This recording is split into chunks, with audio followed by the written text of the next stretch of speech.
आज हम एक बहुत ही पावरफुल इंडिकेटर के बारे में समझने वाले हैं जो कि आपकी ट्रेडिंग में बहुत ज़्यादा हेल्प कर सकता है। इवन इसके बेसिस पे स्ट्रैटेजीज भी मार्केट में अवेलेबल हैं और कई स्ट्रैटेजी तो मैंने खुद से भी बता रखी है। इंडिकेटर का नाम है बॉलिंजर बैंड्स और कई लोग इसको गलत तरह से यूज़ करते हैं, लेकिन सही तरीके से यूज़ कैसे करना है वो हम आज की वीडियो में जानेंगे। अगर आपको नहीं पता है तो मैं आपको बता दूं कि ये हमारे ट्रेडिंग कोर्स का एक पार्ट है। तो अगर आप पूरी ट्रेडिंग सीरीज देखना चाहते हैं जिसमें आपको बेसिक से एडवांस तक की ट्रेडिंग बिल्कुल फ्री में सिखाई जाएगी, एक 40 वीडियो की सीरीज है, तो आप यहाँ पर क्लिक करके देख सकते हैं। तो चलिए सीधा हमारे चार्ट पे चलते हैं और चार्ट पे जाने के बाद आपको जाना है इंडिकेटर्स पे और यहाँ पर आपने बॉलिंजर बैंड्स लिख के सर्च करना है और उसके बाद जैसे ही आप क्लिक करेंगे तो ये जो इंडिकेटर है ये आपके चार्ट में कुछ इस तरीके से प्लॉट हो जाएगा। अब इस इंडिकेटर को समझने के लिए आप यहाँ पर सेटिंग्स में जाएंगे तो आपको दिखाई देगा कि इंडिकेटर का एक्चुअल में मतलब क्या है, लेकिन मैं आपको खुद से ही बता देता हूँ। देखिए इस इंडिकेटर में हमें 3 तरह के बैंड देखने को मिलते हैं। ये जो बीच वाला बैंड होता है इसको कहा जाता है मिडल बैंड, जो कि बेसिकली एक मूविंग एवरेज है। आपने सिंपल मूविंग एवरेज के बारे में सुना होगा, वही सिंपल मूविंग एवरेज ये बीच वाली लाइन है जो ऑरेंज कलर की लाइन है।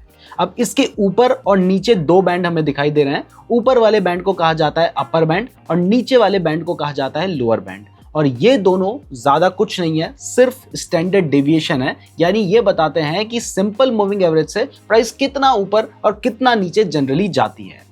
तो ये 3 तरह के हमें यहाँ पर बैंड देखने को मिलते हैं। अब समझते हैं कि इसका यूज कैसे करना है। तो इस इंडिकेटर को यूज करने के मैं आपको 2 तरीके बताने वाला हूँ। सबसे पहला तरीका जिसको लोग गलत तरीके से यूज करते हैं वो पहले आपको बता देता हूँ। तो देखो होता क्या है कि जनरली कहा जाता है कि जैसे ही प्राइस जो है वो अपर बैंड के पास जाती है तो वहां से प्राइस के गिरने के चांसेस होते हैं, और जैसे ही प्राइस लोअर बैंड के पास जाती है तो वहां से बढ़ने के चांसेस होते हैं। जैसे यहाँ पर आप देख सकते हैं प्राइस लोअर बैंड के पास गई है और यहाँ से बढ़ गई है। तो इस तरीके से जनरली लोग इसका यूज करते हैं, लेकिन मैं आपको बता दूं कि ये थोड़ा सा गलत अप्रोच है, क्योंकि कई बार आप देखेंगे कि प्राइस पहले हमारे लोअर बैंड के पास जाती है, इसका मतलब तो यहां से बढ़ जानी चाहिए थी, लेकिन ऐसा नहीं हुआ। प्राइस उसके बाद भी लगातार गिरती जाती है और बाद में कहीं जाकर यहां से प्राइस रिवर्स हुई थी। यानी अगर आप ये सोचते हैं कि प्राइस लोअर बैंड पे जाएगी फिर यहां से बढ़ जाएगी, तो ये हर बार सही नहीं होगा और ऐसे में आपके इतने ज्यादा स्टॉप लॉस हिट होंगे कि ये स्ट्रेटजी आपके लिए वर्कआउट नहीं करेगी। और इसका उल्टा माना जाता है कि अगर प्राइस अपर बैंड के पास जाती है तो यहां से फिर गिरने लग जाती है। जैसे कि अगर दिखाया जाए तो यहां से प्राइस अपर बैंड के पास गई, उसके बाद यहां जाके थोड़ी बहुत गिरी है।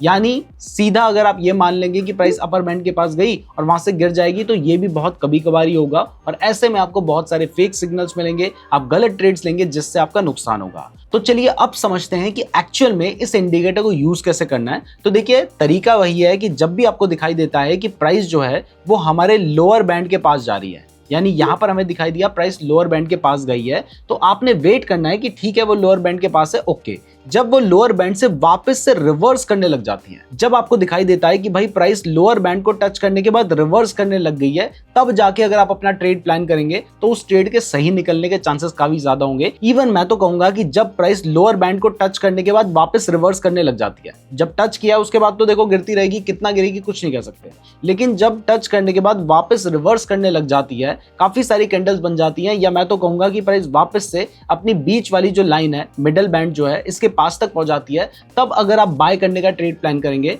तो उसके सही निकलने के चांसेस काफी ज्यादा होंगे, जो कि आप देख सकते हैं कि यहां पर इसके बाद प्राइस अच्छी खासी बढ़ी है। और इसी तरीके से अगर आपको कभी दिखाई देता है कि प्राइस हमारे जो अपर बैंड है, अपर बैंड तक पहुंचने के बाद वहां से रिवर्स करने लग गई है और मिडल बैंड के पास आ गई है, तब जाके अगर आप अपना शॉर्ट करने का ट्रेड प्लान करेंगे तो उस ट्रेड के सही निकलने के चांसेस काफी ज्यादा होंगे। जैसे मैं आपको सबसे पहले एक शॉर्ट करने का एग्जांपल दिखा देता हूं। देखिए जैसे आपने देखा कि प्राइस अपने अपर बैंड के पास गई, उससे बहुत ऊपर चली गई और उसके बाद आप देख रहे हो कि प्राइस रिवर्स करने लग गई है और अपने मिडिल बैंड के पास आ गई है। तो जब मिडिल बैंड के पास आ गई है तब आप यहां पर अपना शॉर्ट करने का ट्रेड प्लान कर सकते हैं। आपका जो स्टॉप लॉस रहेगा वो अपर बैंड के पास रहेगा और आपका जो टारगेट होगा वो आप 1:2 का टारगेट लेकर चल सकते हैं। तो आपका जो 1:2 का टारगेट है वो करीब करीब आप देख सकते हैं कि यहां पर कहीं पे जाके वो अचीव हो गया होता। अब देखिए कई बार इसमें काफी बड़े स्टॉप लॉसेस भी आपके बन सकते हैं। जैसे यहाँ पर आप देखेंगे तो क्योंकि ये बैंड काफी ज्यादा बड़ा था तो आपका जो स्टॉप लॉस था वो काफी बड़ा हो रहा था।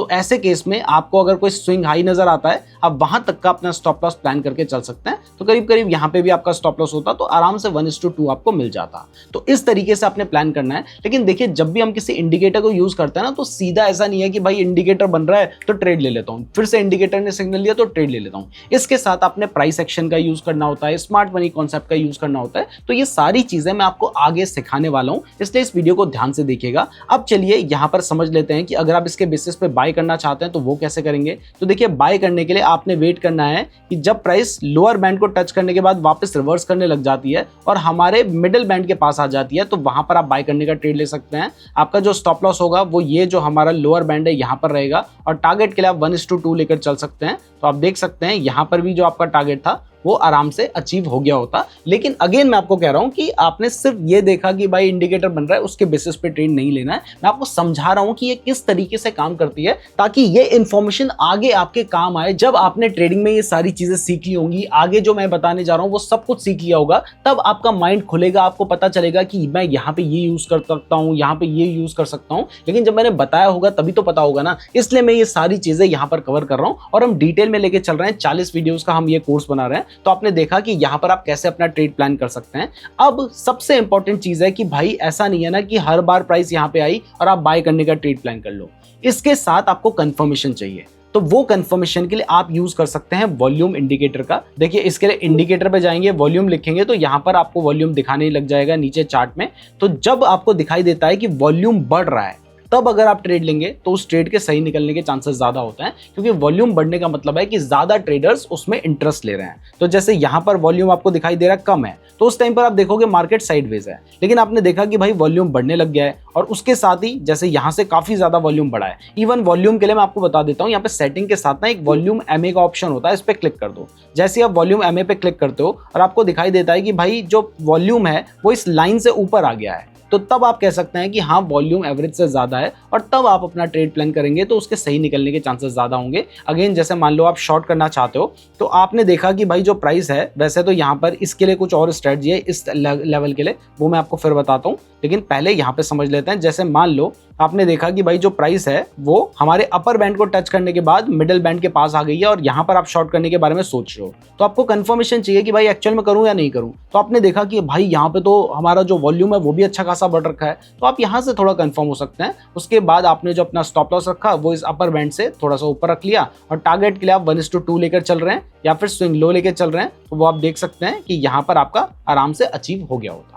तो इस तरीके से आप अपना ट्रेड प्लान कर सकते हैं बॉलिंजर बैंड्स के बेसिस पे। अब मैं आपको दूसरी स्ट्रेटजी बताता हूं बॉलिंजर बैंड की, लेकिन उससे पहले अगर आप क्रिप्टो के फ्यूचर्स में ट्रेड करने के लिए अपना अकाउंट ओपन करना चाहते हैं तो आप डेल्टा एक्सचेंज में अपना अकाउंट ओपन कर सकते हैं। ये इंडिया में FIU रजिस्टर्ड प्लेटफॉर्म है और मैं खुद भी इसका यूज करता हूं। और अगर आप हमारे लिंक का यूज करके डेल्टा एक्सचेंज में अपना अकाउंट ओपन करेंगे तो आपको हमारी तरफ से 2000 रुपए का अधिराय का सब्सक्रिप्शन बिल्कुल फ्री में मिलता है। उसके लिए डिस्क्रिप्शन में गूगल फॉर्म का लिंक दे रखा है, हमारे लिंक से अकाउंट ओपन करने के बाद गूगल फॉर्म को भी जरूर फिल कर लीजिएगा। तो अब चलिए इसकी जो नेक्स्ट स्ट्रेटजी है वो समझते हैं। उस स्ट्रेटजी का नाम है बॉलिंजर बैंड स्क्वीज, और वो होता क्या है चलिए समझते हैं। देखिए, यहां पर अगर आप इस बैंड को देखेंगे, मैं एक बार रीसेट कर देता हूं चार्ट को, तो आप देखेंगे कि कई बार ये जो बैंड है वो बहुत बड़ा बड़ा है। जैसे यहां पर आप देख रहे हो बैंड का साइज बहुत ज्यादा बढ़ गया है, लेकिन कई बार आपको ऐसा भी देखना को मिलेगा कि जो बैंड का साइज है वो बहुत छोटा हो गया है, मतलब ये स्क्वीज हो चुका है। जैसे फॉर एग्जांपल यहां पर आप देख सकते हैं कि जो बॉलिंजर बैंड है ये काफी ज्यादा स्क्वीज हो रखा है, मतलब बहुत छोटा हो रखा है, जबकि यहां पर जो बॉलिंजर बैंड है वो बहुत ज्यादा बड़ा है।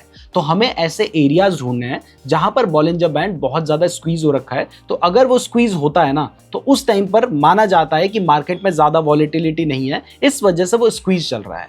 और एक बार स्क्वीज होने के बाद जब ये वापस से खुलने लगता है, उस टाइम पीरियड में अगर आप ट्रेड लेंगे तो आपके ट्रेड्स काफी अच्छे बन सकते हैं। तो हमने ढूंढना है कि अभी जब बॉलिंजर बैंड स्क्वीज चल रहा है तो उस जगह पे ट्रेड नहीं लेना है, लेकिन जब बॉलिंजर बैंड स्क्वीज होने के बाद एक्सपैंड करने लगता है, जैसे यहां तक स्क्वीज था, यहां पे जाके एक्सपैंड करने लग गया, तो आपने देखा कि एक्सपैंड करने लग गया है, तो उस टाइम पर जिस डायरेक्शन में वो एक्सपैंड कर रहा है, एक्सपैंड तो खैर दोनों तरफ होगा, लेकिन जिस डायरेक्शन में प्राइस जा रही है आप वहां पर अपना ट्रेड ले सकते हैं। जैसे कि यहां पर आपने देखा कि स्क्वीज चल रहा था, उसके बाद बॉलिंजर बैंड एक्सपैंड होने लगा और प्राइस नीचे की तरफ आने लगी, तो यहां पर आप शॉर्ट करने का ट्रेड ले सकते थे। अपना जो स्टॉप लॉस है वो आपको जो स्विंग हाई नजर आएगा, या फिर आपको जो यहाँ पे स्क्वीज के आसपास का अपर बैंड नजर आ रहा है वहां तक का लेके चल सकते हैं। आपका जो टारगेट होगा वो मिनिमम 1:2 आप यहाँ पर लेकर चल सकते हैं। तो देख सकते हैं कि आपका जो 1:2 था वो यहाँ पर अचीव हो गया होता।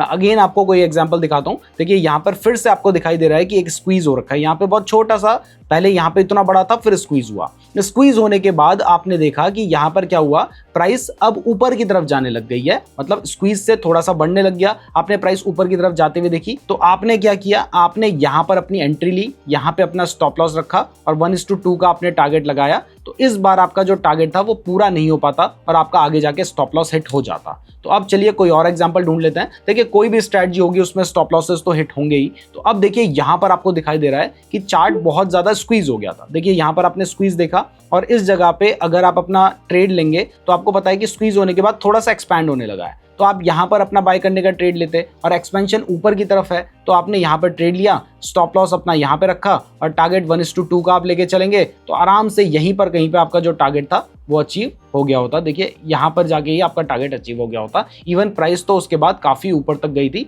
1:4 का भी टारगेट यहाँ पे आपको मिल रहा होता। अब स्क्वीज को यूज करने का फायदा क्या है कि जब भी स्क्वीज होता है ना तो वहां पे आपके स्टॉप लॉसेस छोटे होते हैं जबकि टारगेट आप काफी बड़े बना सकते हैं। जैसे कि मैं आपको फिर से कोई एग्जांपल दिखाता हूँ, एक बार चार्ट को रिसेट कर लेते हैं ताकि हमें चीजें अच्छे से दिखाई देने लग जाएं। जैसे यहाँ पर आप देख सकते हो कि भाई चार्ट स्क्वीज हो रखा है और उसके बाद आपने देखा कि प्राइस नीचे को आने लग गई तो यहाँ पर आपने शॉर्ट करने का ट्रेड प्लान कर लिया, अपना स्टॉप लॉस यहाँ पर कहीं रखा और उसके बाद आप देख सकते हैं 1:2 आपका यहीं पर अचीव हो गया होता। तो इस तरीके से आप बॉलिंजर बैंड स्ट्रेटजी का यूज कर सकते हैं, लेकिन इसके साथ ही कंफर्मेशन के लिए आपने वॉल्यूम का जरूर यूज करना है। और मैं आपको कहूंगा कि देखिए मैं आपको स्ट्रेटजीज बता रहा हूं, आपने क्या करना है, आपने इनको टेस्ट करके देखना है। आप इसको प्राइस एक्शन के साथ लगा के देखिए, हमने आपको सपोर्ट रेजिस्टेंस बताया, ट्रेंड लाइन के बारे में बताया और जब आप इन सारी चीजों को मिला के देखेंगे तो आप अपनी खुद की भी स्ट्रेटजी बना पाएंगे। ऐसा नहीं कि भाई यहाँ पे स्ट्रेटजी सीखी और सीधा जाके चार्ट पे अप्लाई कर लिया, ट्रेड ले लिया। आपने पहले समझना है, धीरे धीरे आपकी नॉलेज बढ़ेगी तो आप खुद से भी चीजें कर पाएंगे। इसलिए ये सारी चीजें आपको सिखाई जा रही हैं। मैं उम्मीद करता हूं आपको वीडियो पसंद आई होगी।